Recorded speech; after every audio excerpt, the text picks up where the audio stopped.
Bienvenue à tous dans Neutrality Studies. Aujourd'hui, j'ai le plaisir d'accueillir George Beebe, directeur de la stratégie globale à l'Institut Quincy, ancien directeur de l'analyse sur la Russie à la CIA, mais aussi ancien directeur du Centre des sources ouvertes de la CIA et conseiller sur les affaires russes auprès du vice-président Cheney.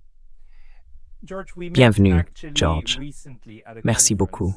George, on s'est rencontrés récemment lors d'une conférence où tu intervenais également. Avec ton parcours, notamment ton travail au sein du service des sources ouvertes de la CIA, donc plutôt du côté analytique que du côté opérationnel, j'aimerais savoir comment tu évalues aujourd'hui le rôle des services de renseignement aux États-Unis et dans la politique étrangère américaine.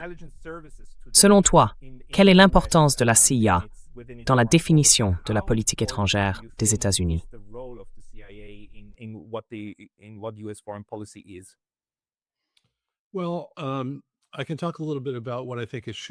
Eh bien, je peux dire un mot sur ce que, selon moi, cela devrait être, et aussi sur ce que je pense que c'est aujourd'hui. De manière générale, je crois que le renseignement est absolument essentiel pour la politique étrangère américaine. Il faut comprendre le monde. Il faut comprendre les dynamiques qui sont à l'œuvre aujourd'hui dans le système international. Il faut comprendre les capacités et les intentions des autres acteurs, qu'il s'agisse d'alliés, de partenaires, mais aussi d'adversaires et d'ennemis. Plus nous sommes bien informés, plus nous comprenons ces évolutions et ces dynamiques, plus les responsables américains peuvent adopter des politiques qui protègent la sécurité du pays et favorisent sa prospérité. Et ce n'est pas une tâche facile. Comprendre ce qui se passe dans le monde, c'est un immense défi, parce qu'il faut sortir du cadre de pensée américain.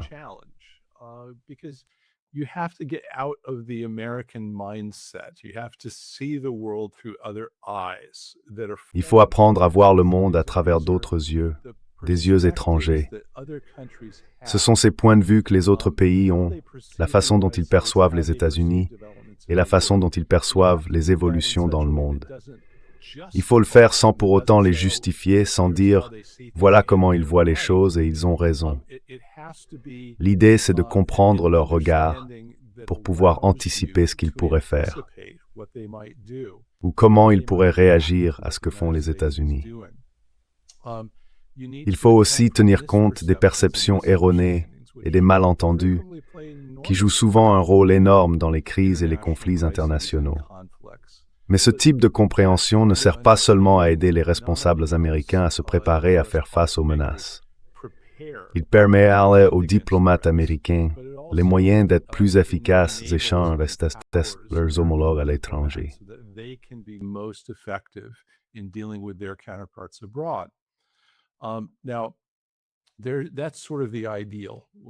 Alors ça, c'est un peu l'idéal, ce qu'on espère de l'intelligence.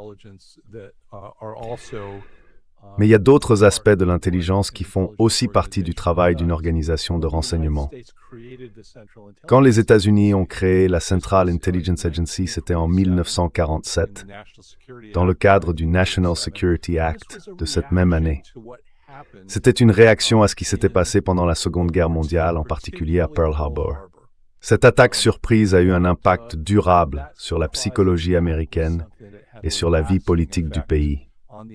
L'une des choses que les législateurs voulaient garantir, c'était qu'on ne soit plus jamais pris par surprise de cette façon.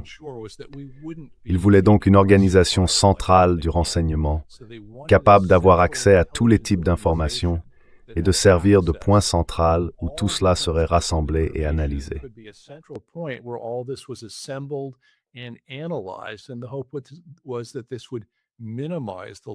L'idée à l'époque, c'était de réduire au maximum le risque de mauvaises surprises à l'avenir. Mais qu'est-ce qui s'est passé d'autre à ce moment-là? On entrait dans la guerre froide avec l'Union soviétique. Et il y avait un autre héritage de la Seconde Guerre mondiale qui a influencé la façon dont la CIA a été conçue et organisée. C'était l'OSS, l'Office of Strategic Services, une branche de l'armée américaine pendant la guerre, chargée des opérations secrètes et des activités clandestines. La CIA a fini par devenir une organisation qui combinait à la fois cette capacité opérationnelle et paramilitaire et la capacité analytique. Ces deux dimensions ont toujours cohabité dans une sorte de tension permanente depuis cette époque.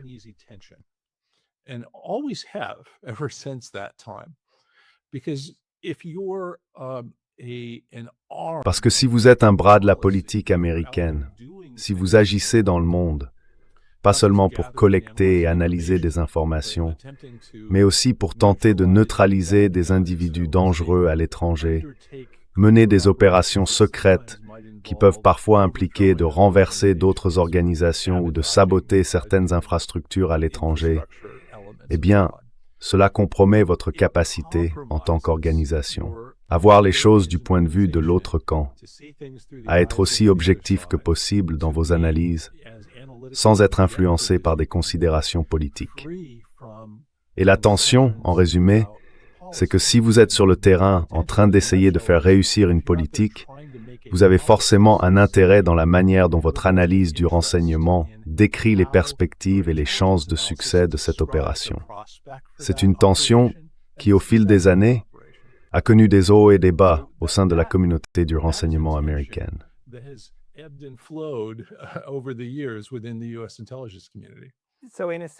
Donc, d'une certaine façon, si vous jouez dans le domaine du changement de régime, évidemment, ça va influencer la manière dont vous faites l'analyse des régimes.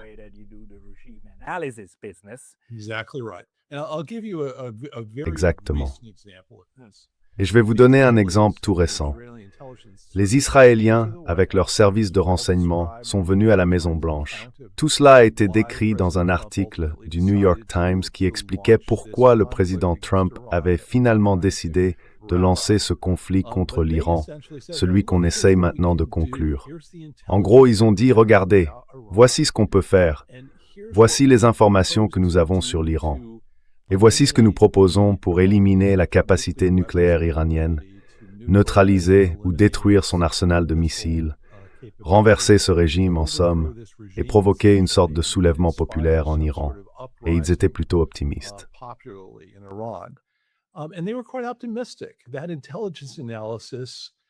Cette analyse du renseignement était clairement orientée pour pousser le président Trump à se dire « Ah oui, on a une belle opportunité, ça peut marcher ». Avec le recul, cette analyse du renseignement était gravement faussée.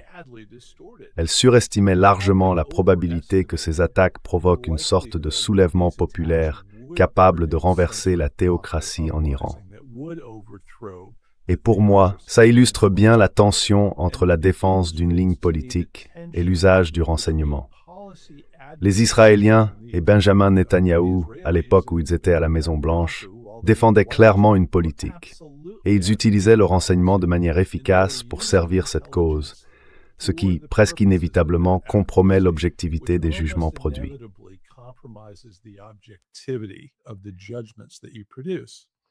Hey, just a very quick note, the best way to support this channel is by signing up for my free Substack. You can also help with a paid subscription there, or you can get some of our new merch on neutralitystudies.com. Links below.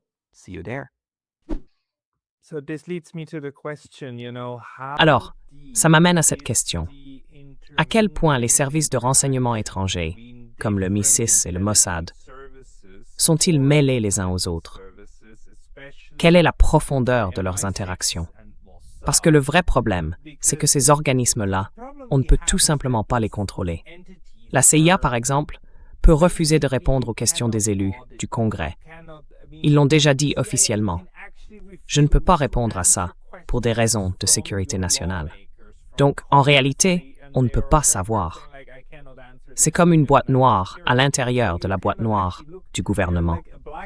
Et vous, qu'est-ce que vous savez de la façon dont ils interagissent avec les autres services de renseignement?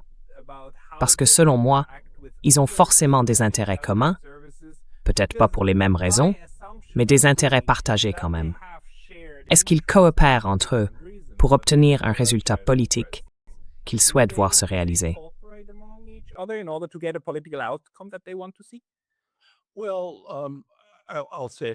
Je vais dire 2 ou 3 choses en réponse.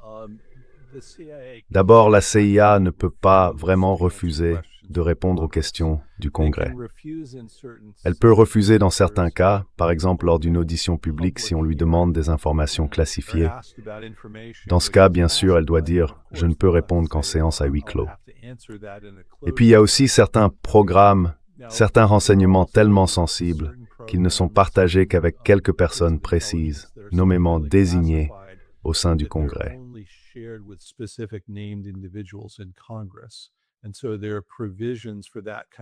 Il existe donc des dispositions pour ce type de partage quand une information est tellement sensible qu'on ne peut pas la communiquer à l'ensemble du Congrès et à leurs équipes.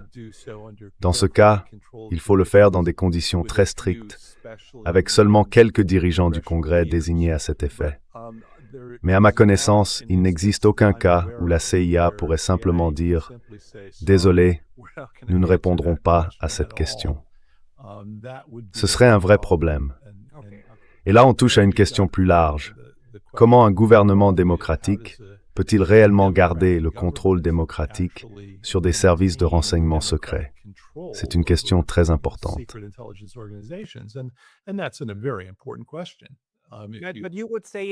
Mais on peut dire que, même si ce n'est pas parfait, c'est un fait. Je veux dire, l'idée que la CIA agit dans l'ombre et fait n'importe quoi, c'est exagéré. Elle reste sous contrôle démocratique.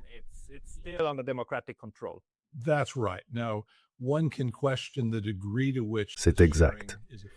Maintenant, on peut se demander dans quelle mesure ce partage est vraiment efficace.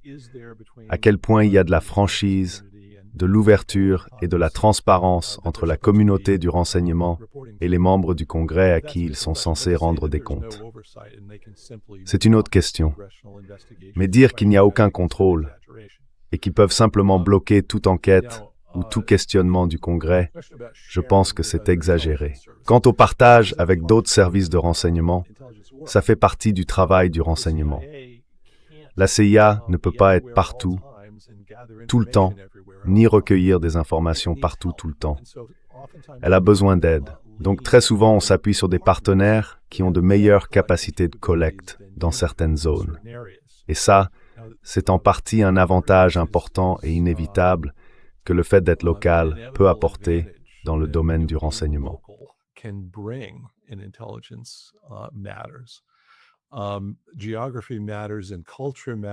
La géographie compte, la culture compte, les compétences linguistiques aussi, tout ça a son importance. Donc idéalement, quand on parle de partage de renseignements, l'idée c'est d'utiliser les partenaires là où ils ont un avantage.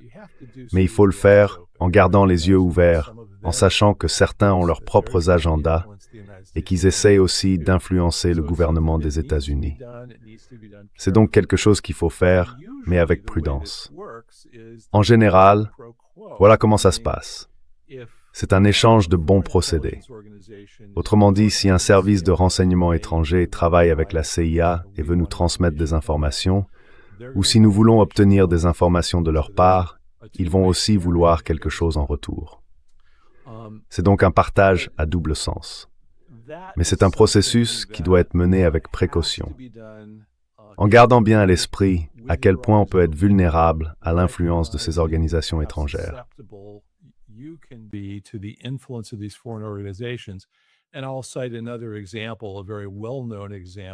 Je vais citer un autre exemple, un exemple très connu de ce qu'on appelle la coopération entre services de renseignement, c'est-à-dire le partage d'informations recueillies par un service étranger, mais qui, dans ce cas, n'a pas été traité avec la prudence et le scepticisme nécessaires.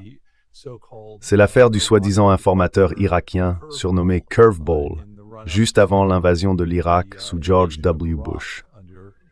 Cet homme, un ressortissant irakien, était alors pris en charge par les services de renseignement allemands. Il a fourni des informations qui, avec le recul, se sont révélées complètement fabriquées. Mais ni les Allemands, ni le gouvernement américain n'ont vraiment su gérer cette situation correctement. Et au final, ces informations ont été utilisées pour justifier les affirmations selon lesquelles l'Irak menait encore des programmes d'armes de destruction massive, des programmes qu'il fallait, selon l'administration Bush, éliminer par une invasion.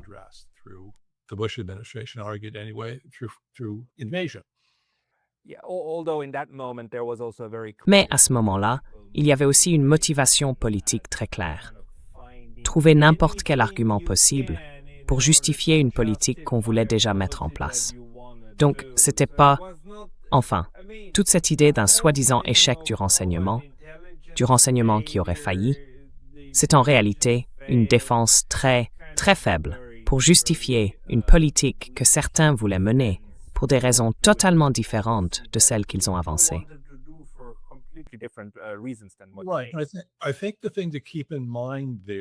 Je pense qu'il faut garder une chose en tête. À cette époque, j'ai travaillé un certain temps à la CIA, puis j'étais à la Maison-Blanche, dans l'équipe du vice-président Cheney, comme conseiller sur la Russie. Donc je ne m'occupais pas directement de l'Irak, ni des questions du Moyen-Orient, mais j'ai vu pas mal de renseignements produits à ce moment-là. Je n'ai pas eu l'impression que la Maison-Blanche savait depuis le début que ces informations étaient fabriquées ou fausses et qu'elle les utilisait de manière cynique pour faire avancer un agenda politique. C'était plutôt un cas de biais de confirmation. On a tendance à voir ce qu'on croit plutôt que de croire ce qu'on voit.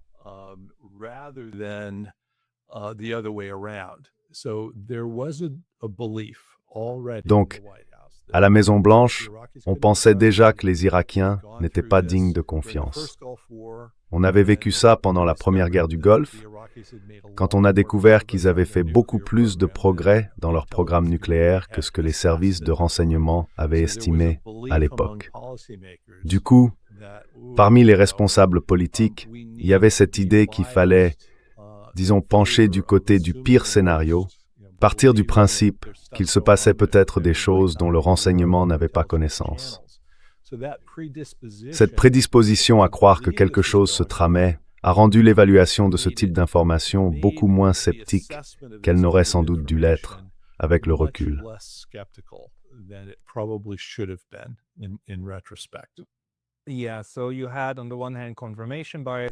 Oui, alors d'un côté, il y avait le biais de confirmation. Et de l'autre, il y avait des gens qui cherchaient à trouver ce qui pouvait leur donner une justification. On se souvient aussi de certaines de ces déclarations politiques absurdes, comme Donald Rumsfeld, qui disait « L'absence de preuve n'est pas la preuve de l'absence ». Franchement, c'était du grand n'importe quoi, juste pour servir un objectif politique. Mais bon, ce sont des politiciens. Les politiciens font ce que font les politiciens. C'est comme ça. La vraie question, c'est, est-ce que les services de renseignement orientent ensuite les choses dans une certaine direction? Ou bien, comme vous le disiez, dans un monde idéal, le renseignement devrait rester totalement neutre, non? Il devrait simplement être là pour informer les responsables politiques. Le danger, évidemment, c'est que si le renseignement lui-même poursuit des objectifs politiques, il finit par influencer la politique. C'est bien ça. Alors selon vous, jusqu'où sommes-nous allés dans ce cercle vicieux?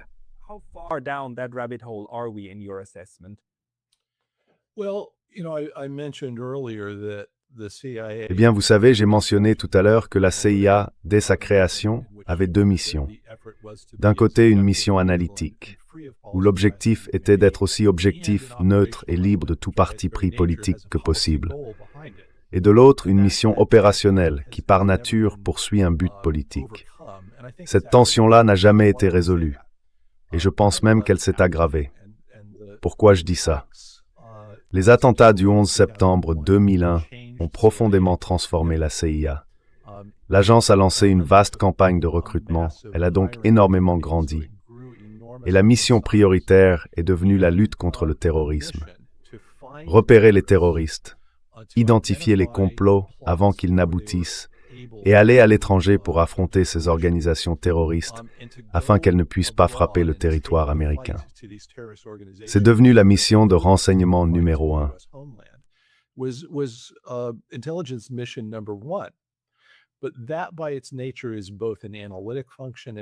Mais ça, par nature, c'est à la fois une fonction analytique et une fonction opérationnelle, oui. Et les volets paramilitaires de la CIA se sont beaucoup développés. On a recruté tout un tas de gens dont la mission était de traquer les ennemis et de les neutraliser, soit en les capturant, soit en les tuant. Et quand on consacre une part aussi énorme de l'organisation, en termes de budget, de recrutement et de mission, à cet objectif, on modifie forcément son équilibre interne. On devient inévitablement une partie de l'équation politique, parce qu'on est responsable de mener des opérations qui ont pour but d'avoir un impact sur la politique. Du coup, dans ce genre de situation, il est très difficile de rester à l'écart des considérations politiques. Et ça rend presque inévitablement impossible de maintenir un vrai équilibre entre l'objectivité et l'impact opérationnel.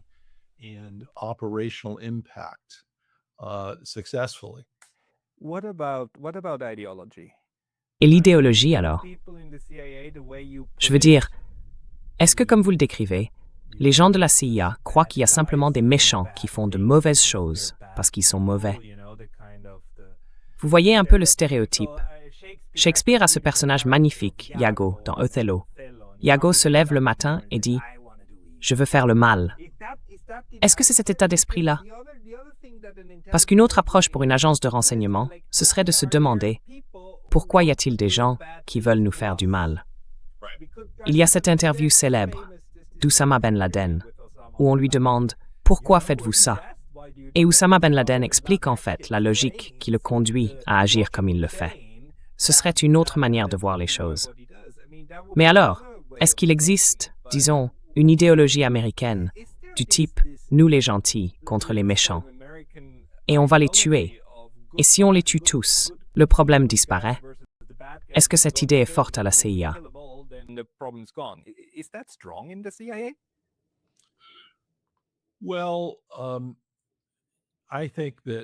Eh bien, je pense que dans n'importe quelle grande organisation, on va forcément trouver une diversité d'opinions, de personnes et de points de vue. Donc ce serait une erreur de dire « Voilà comment la CIA pense sur ce sujet ». Il y a des gens qui ont une compréhension très fine de la façon dont d'autres peuples dans le monde réfléchissent, de la manière dont d'autres cultures politiques fonctionnent, dont d'autres gouvernements travaillent. Ils sont capables de se mettre à la place des autres, de comprendre leurs perceptions et les contextes dans lesquels ils prennent leurs décisions. Mais il y a aussi des gens qui ont une vision beaucoup plus simpliste. Et tout ce monde-là vit dans la même organisation, doit collaborer et s'entendre. C'est pas étonnant. Donc, oui, il y a des personnes qui voient les choses de façon très tranchée, noir ou blanc, et d'autres qui ont une vision beaucoup plus nuancée et complexe des situations.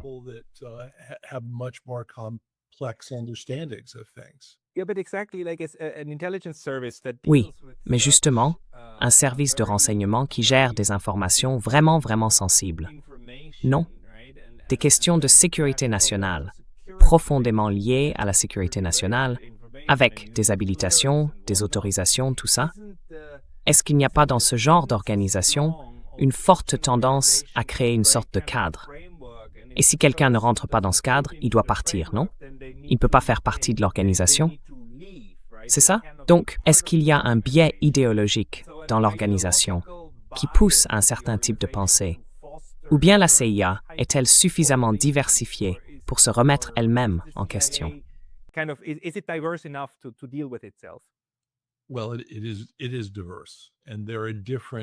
Eh bien, c'est un milieu très divers. Et il y a différentes cultures organisationnelles au sein de l'agence. C'est inévitable, et sans doute une bonne chose.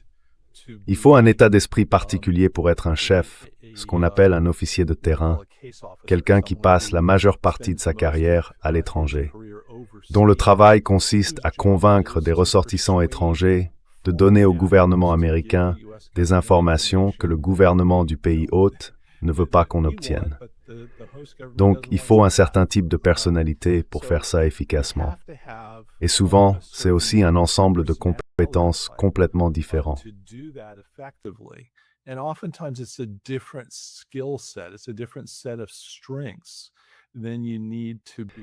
C'est un ensemble de compétences très différents de ce qu'il faut pour être dans les opérations spéciales, à faire des missions paramilitaires. C'est aussi un état d'esprit complètement différent.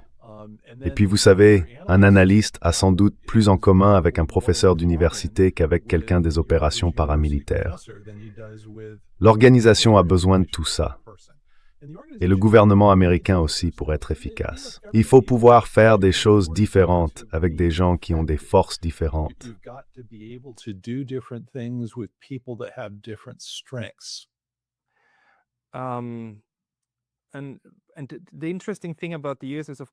Ce qui est intéressant avec les États-Unis, c'est que la CIA n'est qu'une parmi, je crois, 17 agences de renseignement, non? Et tout en haut de cette structure, il y a le directeur du renseignement national, qui, jusqu'à il y a quelques jours, était Tulsi Gabbard. En partant, elle a vraiment claqué la porte en révélant des informations sur ces laboratoires biologiques un peu partout dans le monde. Qu'est-ce que vous en avez pensé? Et quel est exactement le rôle de la CIA parmi ces 17 agences? J'imagine que la CIA est la plus importante des 17, non?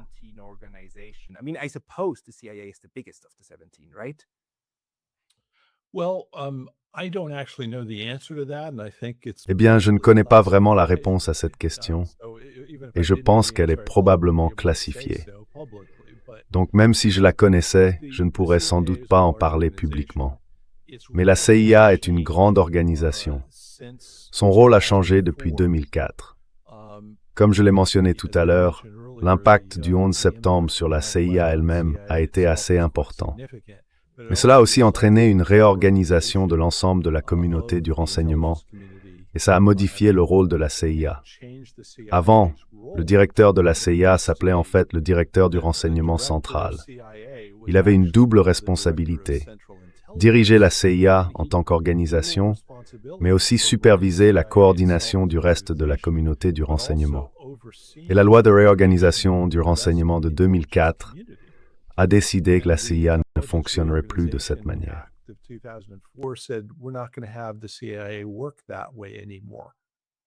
Waouh! Le directeur du renseignement central deviendrait uniquement le directeur de la CIA.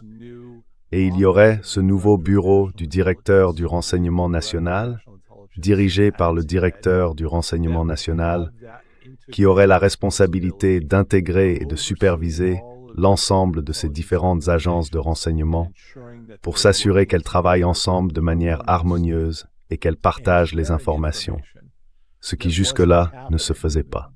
Une partie du problème venait du fait que les informations qui ont conduit aux attentats du 11 septembre n'avaient pas été partagées comme elles auraient dû l'être entre le FBI et la CIA.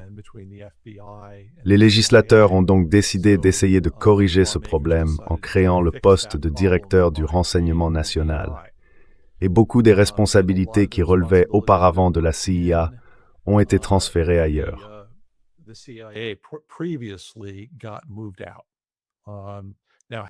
Alors, est-ce que ça a vraiment marché? Franchement, je dirais que ça n'a pas été très réussi. En fait, ce qu'on a fini par faire, c'est simplement ajouter une nouvelle couche d'organisation bureaucratique, avec tout ce que ça implique de lourdeur administrative, sans pour autant donner beaucoup plus d'autorité réelle sur la communauté du renseignement. Et les résultats ont été très mitigés en matière de partage d'informations, alors que c'était justement l'un des objectifs de cette réorganisation. Donc, je pense qu'aujourd'hui, le bureau du directeur du renseignement national a besoin d'une refonte assez profonde, d'une vraie réorganisation et de réformes importantes. Une partie de ce que faisait Tulsi, c'était d'essayer d'accélérer ce processus. Mais ce sera un travail de longue haleine qui devra être mené par plusieurs administrations successives.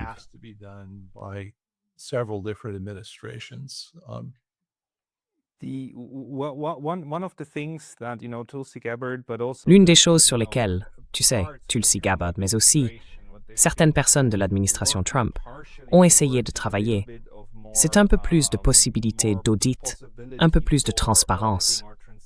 Par exemple, quand elle a révélé l'existence de certains laboratoires biologiques, c'était quelque chose qui la dérangeait vraiment, elle et d'autres dans l'administration. Je pense qu'elle avait peur, en fait, du potentiel de destruction que peuvent avoir les agents pathogènes manipulés dans ces laboratoires. Évidemment, elle n'a pas cherché à étouffer l'affaire en interne. Elle a voulu l'exposer et sensibiliser le public. Est-ce que, selon toi, les États-Unis devraient faire davantage dans ce sens-là? Donner plus de moyens aux lanceurs d'alerte pour révéler certaines choses. Parce que, encore une fois, c'est une arme à double tranchant. D'un côté, la sécurité nationale, et de l'autre, le risque d'un excès de pouvoir. Comment, selon toi, on peut trouver l'équilibre entre les deux?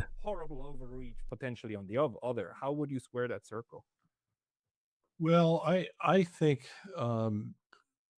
Eh bien, je pense que, quand j'ai rejoint la CIA pour la première fois, et pendant la plus grande partie de ma carrière là-bas, la question de savoir si quelqu'un était démocrate ou républicain, libéral ou conservateur, ne se posait tout simplement pas.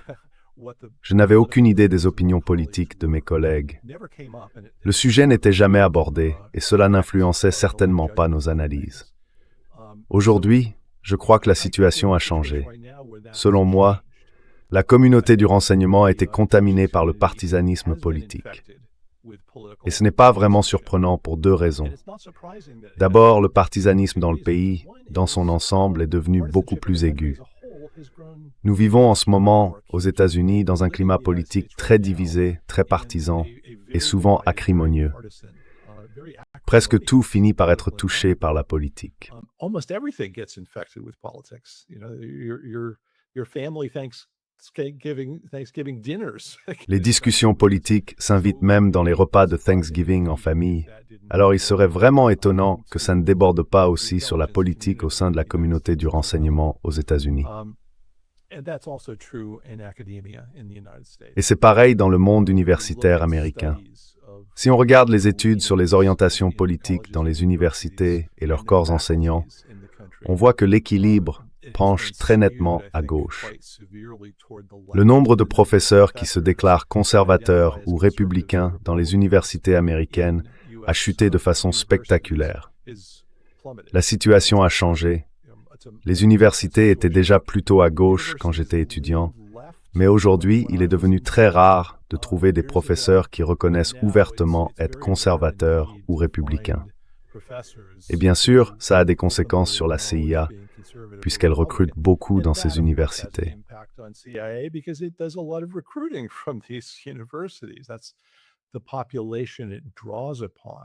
C'est dans cette population qu'ils recrutent, et ça fait aussi partie du problème. Je pense qu'il y a clairement eu des abus pendant ce qu'on a appelé l'épisode du Russia Gate. Des choses ont été faites qui n'auraient pas dû l'être. Et ça a eu d'énormes conséquences sur la politique étrangère américaine, sur notre relation avec la Russie. À mon avis, ça a joué un rôle important dans les difficultés entre les États-Unis et la Russie, des difficultés qui sont aujourd'hui très très dangereuses. Nous sommes engagés dans cette guerre en Ukraine, qui pourrait facilement dégénérer en un conflit direct entre les États-Unis et la Russie. Et le Russia Gate, je pense, a été un facteur, pas le seul, mais certainement un facteur, qui a contribué à la situation dans laquelle nous nous trouvons aujourd'hui.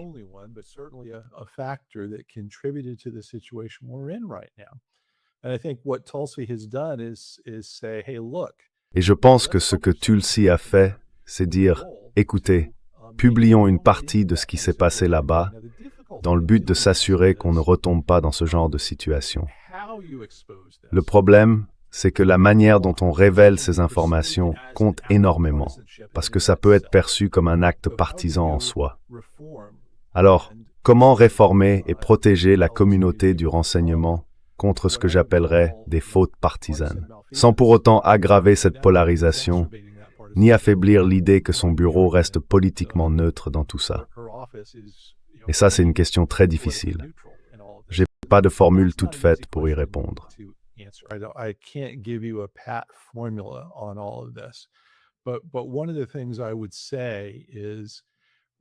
ce que je dirais, c'est qu'il faut qu'on ait, au sein du gouvernement, une compréhension claire des règles, de ce qu'on peut faire et de ce qu'on ne peut pas faire. Qu'est-ce qu'on va décider? Quels principes vont guider nos actions?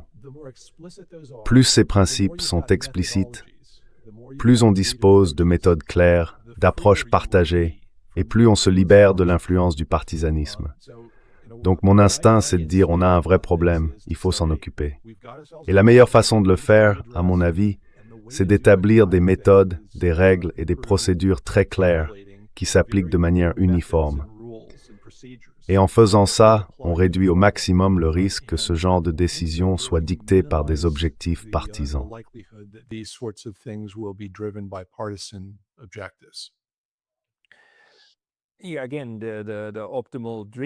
Oui. Alors, le rêve idéal, bien sûr, ce serait d'avoir une organisation neutre qui existe uniquement pour servir l'État, n'est-ce pas? C'est comme ça que ça devrait être. Et la question de savoir si c'est vraiment le cas, c'est une énorme question. Mais mettons ça un peu de côté pour l'instant. Pour les 10 ou 15 dernières minutes, concentrons-nous sur un autre de vos domaines d'expertise, à savoir la Russie, puisque vous avez travaillé sur le dossier russe, entre autres. Comment évaluez-vous aujourd'hui le rôle des États-Unis dans toute cette situation, qui, à mes yeux, ressemble à une escalade? Je parle de ces drones lancés depuis l'Ukraine, ou pas forcément, mais en tout cas produits au moins en partie en dehors de l'Ukraine, dans des pays européens, et qui sont maintenant envoyés profondément à l'intérieur du territoire russe. Et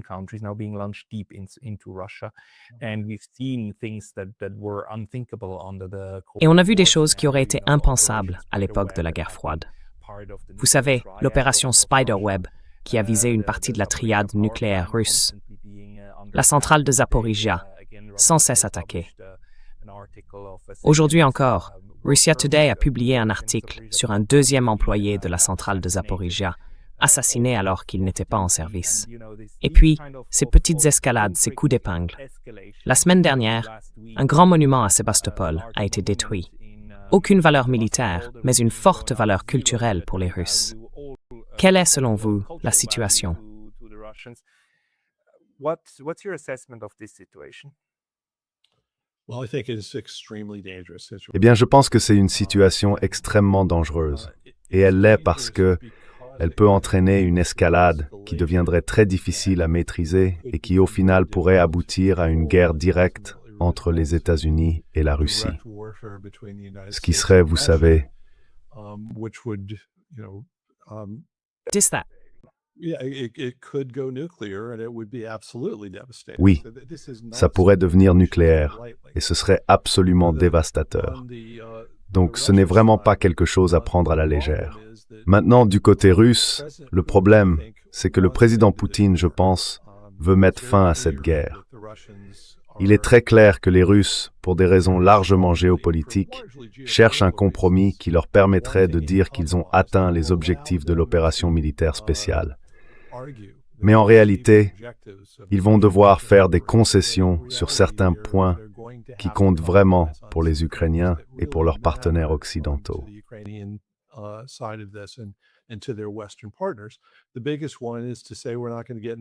Le point le plus important, c'est de dire que nous n'allons pas faire obstacle à l'adhésion de l'Ukraine à l'Union européenne.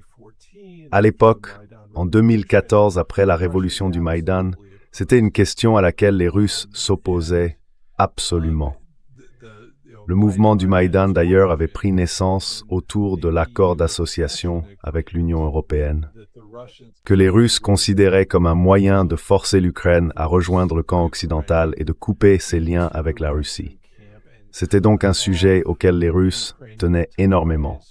Et aujourd'hui, je pense qu'ils disent qu'ils ne vont pas s'y opposer, ce qui, à mon avis, représente une concession majeure.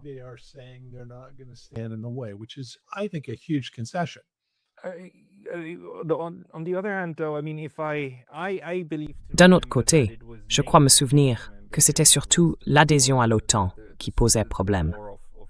L'adhésion à l'Union européenne, en revanche, c'était quelque chose que pendant très longtemps, la Russie disait accepter, tant que l'Union restait une communauté économique. Dans ce cas-là, ils n'avaient pas vraiment de problème avec ça. Et d'ailleurs, comme vous l'avez justement rappelé, Vladimir Poutine a encore récemment déclaré qu'il n'était pas opposé à ce que l'Ukraine rejoigne l'Union européenne. La ligne rouge, la vraie ligne rouge, celle pour laquelle ils sont actuellement en guerre, c'est l'OTAN.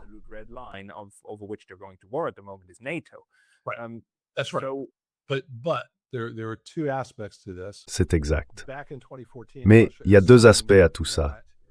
En 2014, la Russie considérait que l'adhésion à l'Union européenne était une étape vers l'adhésion à l'OTAN, donc elle s'inquiétait d'une pente glissante. Mais il y a aussi un autre élément. Le ministre des Affaires étrangères, Sergei Lavrov, vient de publier sur le site du ministère un article qu'il avait tenté de faire paraître dans Politico Europe, mais que la rédaction a finalement refusé. Dans cet article, il revient sur l'histoire de l'accord d'association entre l'Union européenne et l'Ukraine en 2014 et sur la clause qui imposait à l'Ukraine de mettre fin à toute participation à la zone de libre-échange russe. Oui, et c'est ce choix-là que Bruxelles a imposé à l'Ukraine. En gros, on lui disait, soit vous signez un accord d'association avec l'Union européenne, soit vous restez dans la zone économique eurasiatique, mais pas les deux. Voilà. Ce qui, en réalité, n'est pas quelque chose que les Russes ont fait.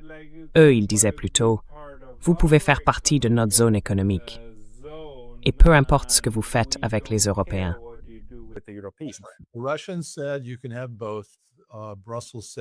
Les Russes ont dit, vous pouvez avoir les deux. Bruxelles a répondu non, ce n'est pas possible. Et ça, c'est devenu une source majeure de tension en 2014. Depuis, la position de la Russie a évolué. Ils ont compris que l'adhésion à l'Union européenne ne conduit pas forcément à l'adhésion à l'OTAN.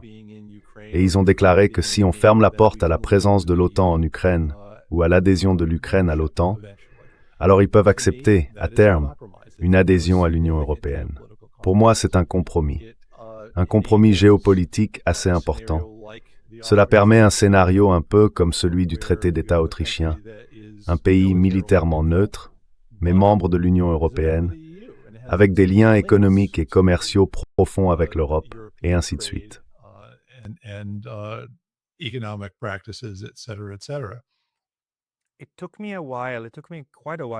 Il m'a fallu du temps, vraiment pas mal de temps, pour comprendre pourquoi cette neutralité militaire de l'Ukraine non seulement n'a jamais vu le jour, mais a même fait marche arrière. Avant 2014, les Ukrainiens avaient un article dans leur constitution qui disait qu'ils visaient la neutralité. Cet article a ensuite été remplacé par la version actuelle, où il est écrit qu'ils visent l'adhésion à l'OTAN. On sait qu'en avril 2022, le point central des accords d'Istanbul, c'était justement la neutralité de l'Ukraine. C'était l'élément clé, et il a été saboté par les puissances occidentales. On a même aujourd'hui de nombreuses déclarations publiques, y compris celle de Victoria Nuland, qui a dit un jour dans une interview qu'un tel accord aurait neutralisé l'Ukraine et que ce n'aurait pas été une bonne chose. Alors pourquoi, dans ces milieux, les milieux néoconservateurs de l'Ouest, une Ukraine neutre, un pont entre deux mondes, est-elle une idée si impossible? Et pourquoi ces gens ont-ils autant d'influence sur la politique américaine?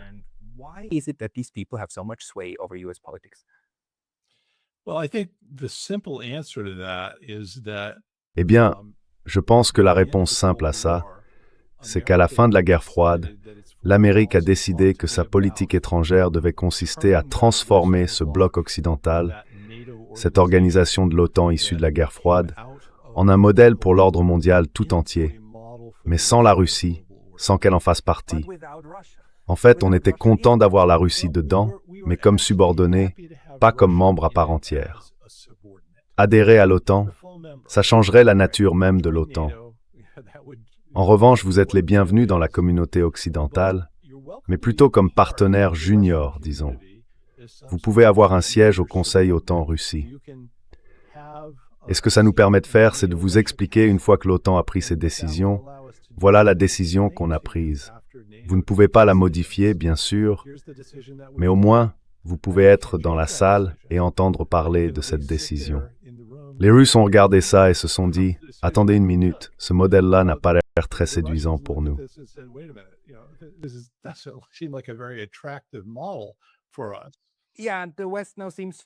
Oui, et maintenant, l'Occident semble surpris que ce modèle ne paraisse pas très attirant. C'est assez ironique, parce qu'au sein de l'OTAN, les Allemands et d'autres ont en quelque sorte accepté que ce soit le modèle. Quand les décideurs américains leur annoncent ce qui va se passer, ils ont beaucoup de mal à dire non.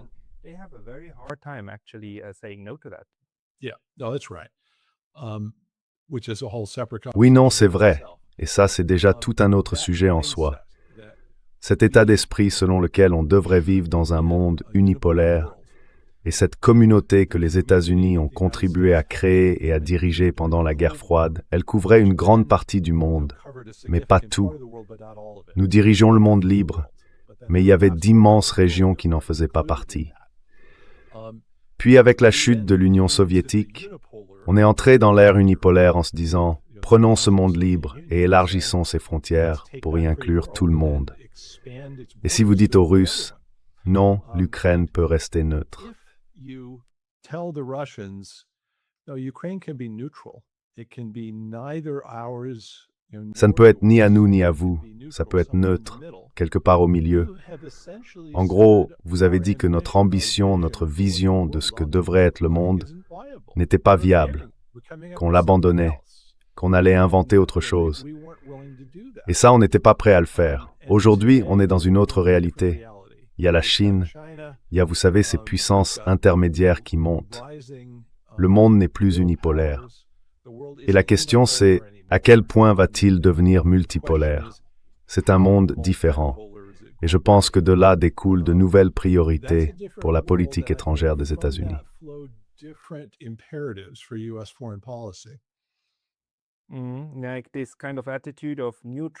Ce genre d'attitude du type « la neutralité, c'est pas suffisant » ne va sans doute plus fonctionner dans un monde multipolaire comme celui d'aujourd'hui. Et ça me fait penser qu'il doit aussi y avoir un changement d'état d'esprit au sein de ces cercles politiques aux États-Unis. Mais pour l'instant, je ne le vois pas. Et vous, est-ce que vous voyez émerger une approche un peu plus réaliste, du genre « il faut aussi qu'on trouve un compromis de notre côté ».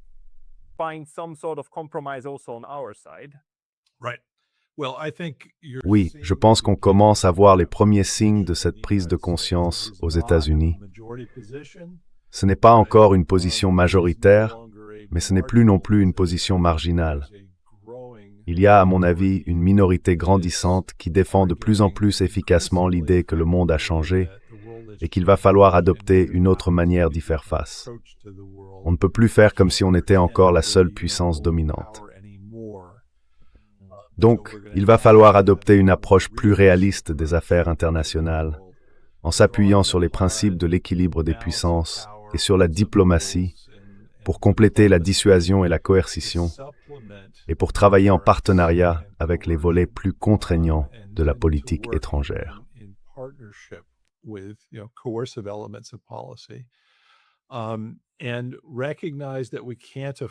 Et il faut bien reconnaître qu'on ne peut pas se permettre d'unir nos ennemis, d'unir nos adversaires et de les encourager à agir contre les États-Unis. C'est pourtant ce que nous avons fait en réalité. Je pense qu'une grande partie de la stratégie que nous avons adoptée pendant la période unipolaire a encouragé les autres à chercher des contrepoids, à se protéger et à former des partenariats pour faire face aux États-Unis, afin d'équilibrer notre pouvoir et notre influence. Donc pour être efficace dans le nouvel environnement, il faudra adopter une approche différente.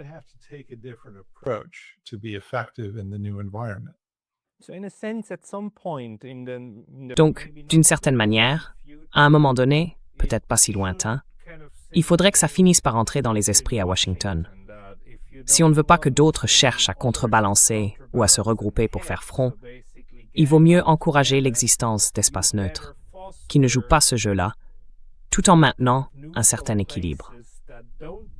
En fait, ça confirme un peu ma thèse. On va probablement voir revenir davantage de neutralité, qui va apparaître naturellement à partir de là. Oui, on devrait. Je pense que c'est dans l'intérêt des États-Unis de permettre que cela reste une possibilité à mesure que l'ordre mondial évolue. C'est une très bonne remarque. En fait, c'est une note positive. Et j'aimerais bien qu'on termine là-dessus, parce que la plupart de mes discussions ne se terminent pas comme ça. D'habitude, c'est plutôt sombre et pessimiste. Alors je suis content qu'on n'ait pas pris cette direction. George, si les gens veulent te suivre, toi et ton travail, je suppose qu'ils peuvent aller voir du côté du Quincy Institute. Ou bien où est-ce qu'ils peuvent te trouver? Institute, or where should they find you? Yes, the Quincy Institute homepage. Oui, le site du Quincy Institute, c'est quincyinst.org. J'ai aussi un compte sur X, je crois que c'est GBB13, quelque chose comme ça. Donc ceux qui veulent me suivre là-bas sont les bienvenus. Those that want to follow me there are welcome. I'll make sure to Google it. Je vais m'assurer de chercher ça sur Google et de trouver le bon compte. Et je mettrai aussi la page d'accueil du Quincy Institute dans la description, juste en dessous. Tout le monde, allez suivre George Beebe là-bas. George, merci beaucoup pour le temps que vous nous avez accordé aujourd'hui. George, thank you so much for your time today. Thank Merci you very beaucoup. much.